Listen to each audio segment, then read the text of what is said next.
Greetings, cats and kittens. Welcome to Libby's Lullabies. I'm Miss Libby, and today I am going to be reading for you Dancing in the Wings by Debbie Allen, with pictures by Kadir Nelson. Can you dance? I'm a lousy dancer. Oh my God, I'm so bad! But I have fun, and at the end of the day, that's all that matters. As long as you have fun, whether you dance well or not. So sit back or lay down. Either way, just relax and enjoy Dancing in the Wings. Ever since I was born and could see, everywhere I looked, I saw dance. In the clouds as the wind blew them across the sky, in the ripples on a pond, even in the sea of ants marching up and down their hills, dance was all around me. Dance was me. My mom calls me sassy because I like to put my hands on my hips and because I always have something to say. Well, if you had feet as big as mine, you'd understand why. You should join the swimming team since you got those long toes and don't need any fins, my older brother Huey teased. I shot right back. At least I don't have that big forehead looking like a street lamp. Mama said, now stop all that bad talk. You act so ugly sometimes. Huey, your big head is a sign of intelligence. And Sassy, your big feet will make your long legs look longer and prettier in your ballet shoes. My legs were longer, all right. So long that when I went to Tendu, point my toe at the bar, I tripped Miss Catherine, our teacher, who was coming down the line, looking the other way. Splat! She landed under the piano, her legs up in the air. Oh, it was funny. Even she had to laugh. Sassy, she called out, I'm going to tie orange bows on those big feet. Sorry, Miss Catherine, but if you don't wear your glasses, you still won't see them. One thing for sure, because of my long legs and big feet, I could jump higher and spin faster than everyone else. I was taller than the rest of the kids at school, even the boys. At our recitals, all the other girls got to dance solos and duets and wear pretty tutus. I was too big for the boys to pick up and too tall to be in line with the other girls. So I watched from backstage, dancing in the wings, hoping that if I just kept dancing and trying, it would be my turn to dance in the spotlight.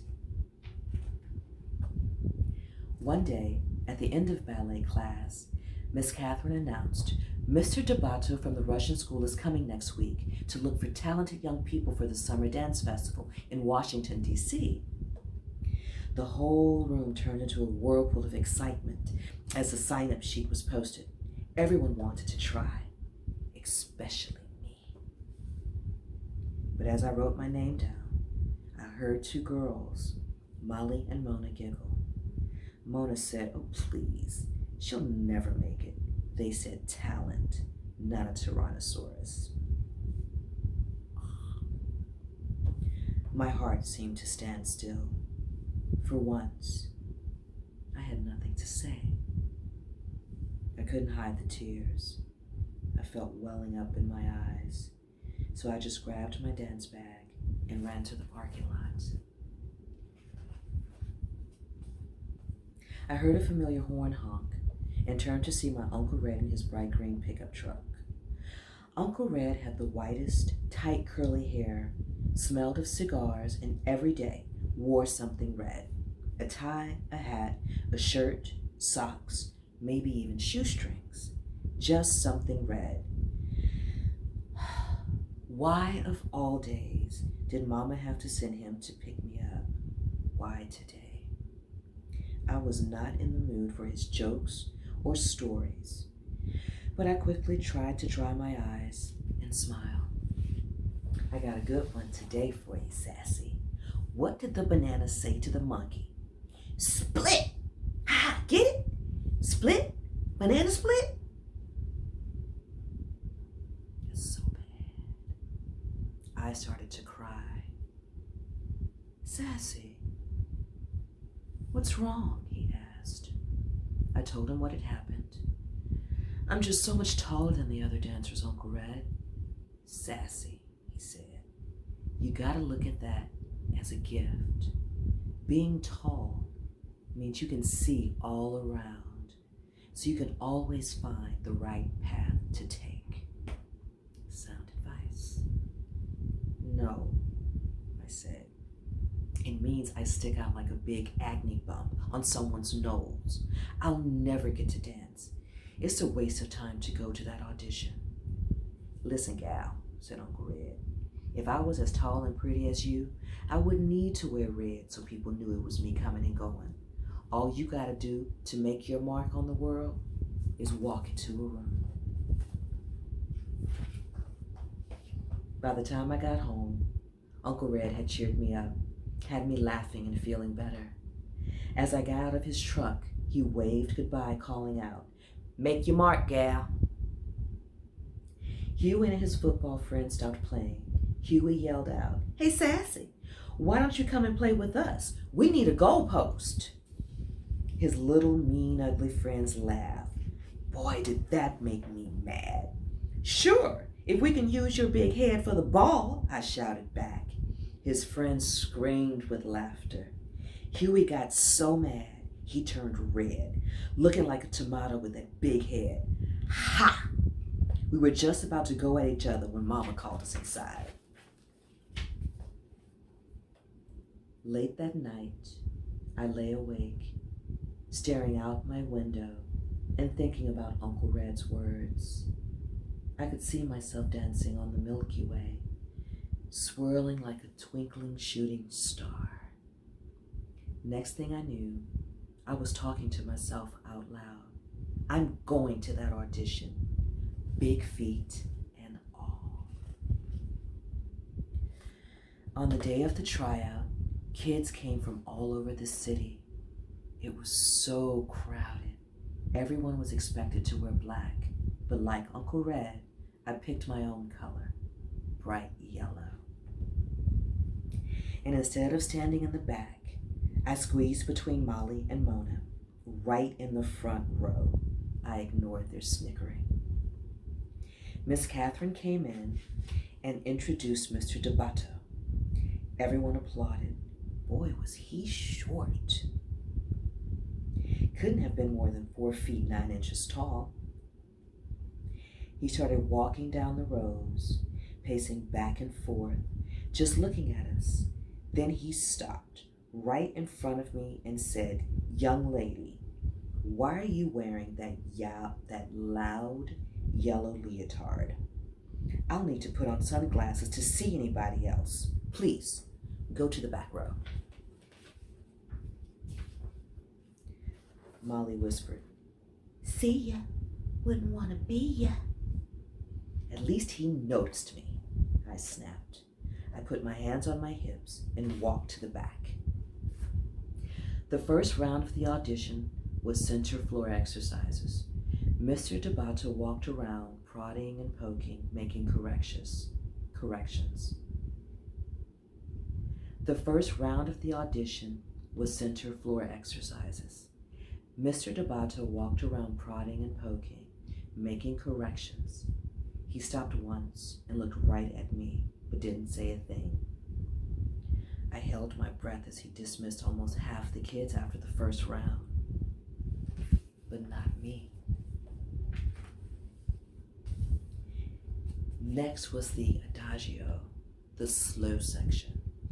I stood as close to Mona as I could and whispered, "Your little skinny short legs are going to look like chicken wings next to mine."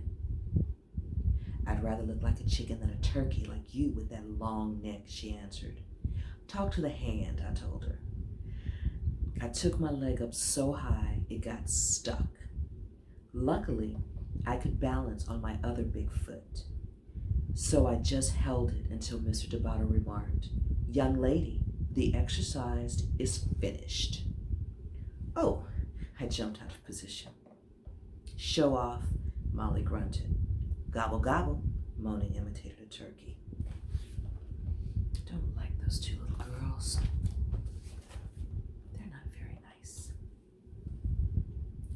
Then came the leaps across the floor. I took off like Jackie Joyner-Kersee in the long jump at the Olympics. When I finished, Mr. DeBato yelled, "Young lady, you must learn to dance to the music. Up on the count of 1, down on the count of 3. 3, not 5. You have the rhythm of a troglodyte. Again." I was crushed. As I passed Mona to get back in line, she said, "Next time, bring your big butt down on 3. "Your mama," I said. Ooh, did I wish I was a wizard. I turned them into 2 big fat frogs in tutus trying to hip hop.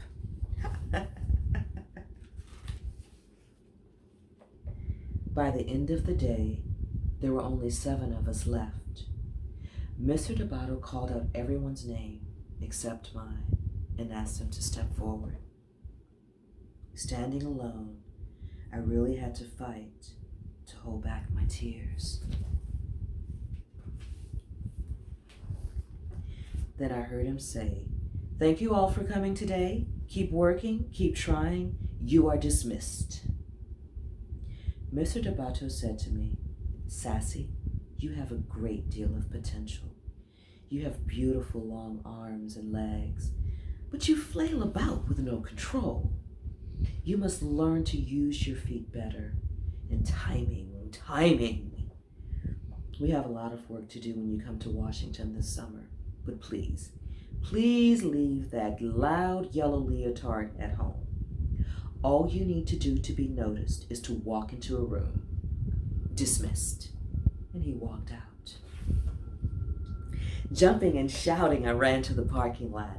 I made it, Mama, I made it! Guess who was there to pick me up? Mama, Uncle Red, Huey, and half his football team, piled in the back of the green truck on their way to a game. Everybody was so proud of me, even Huey. "You go, Miss Bigfoot." "Thank you, Mr. Big Head," I said, and we all laughed. 1 month later, Mama and I boarded the plane for Washington, D.C. She held my hand as my heart pounded when we landed.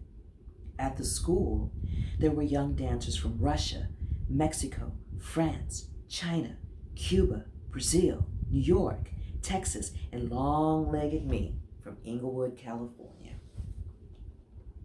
In class the first day, Mr. DeBato introduced me to his 12-year-old protege, a boy named Dwight, who was 5 feet 10 inches tall. "Dwight, I think I have found you a partner. Meet Sassy." Mama was right. Being tall wasn't so bad after all, and neither was having a big head. By the end of the summer, Huey had won the grand prize at Space Camp in Alabama, and I got to dance a duet with Dwight in the summer concert. When Dwight lifted me high in the air, I felt like I was dancing on the Milky Way, me and my big feet making my mark on the world.